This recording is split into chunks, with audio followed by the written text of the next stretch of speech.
ડીસાના જૂના ડીસા ગામે આઈઆરએમ ગેસ કંપનીએ ખોદેલા ખાડામાં ટ્રેક્ટર ખાબક્યું। ઠેર ઠેર પાડેલ ખાડાઓ વ્યવસ્થિત ન પુરાતા સ્થાનિકો મુશ્કેલીમાં મુકાયા।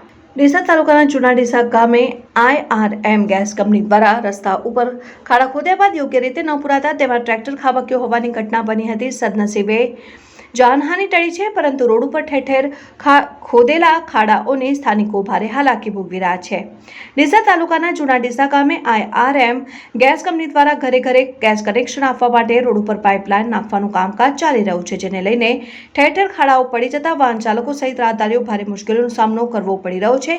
છેલ્લા 3 માસથી ચાલતા કામમાં ખાડા ખોદીને પાઇપલાઇન નાખનાર કોન્ટ્રાક્ટર પાઇપલાઇન નાખ્યા બાદ યોગ્ય રીતે ખાડાઓ પૂરતા નથી, તો કેટલીક જગ્યાએ તો ખાડા જેસે થે પરિસ્થિતિમાં હોય છે, તેના કારણે સ્થાનિક લોકોને ભારે મુશ્કેલી ગોઠવે પડે છે। અને તે દરમિયાન આજે એક રેતી ભરેલું ટ્રેક્ટર પસાર થઈ રહ્યો હતો, તે દરમિયાન અચાનક આ ખાડામાં ખાબકતા ફસાઈ ગયું।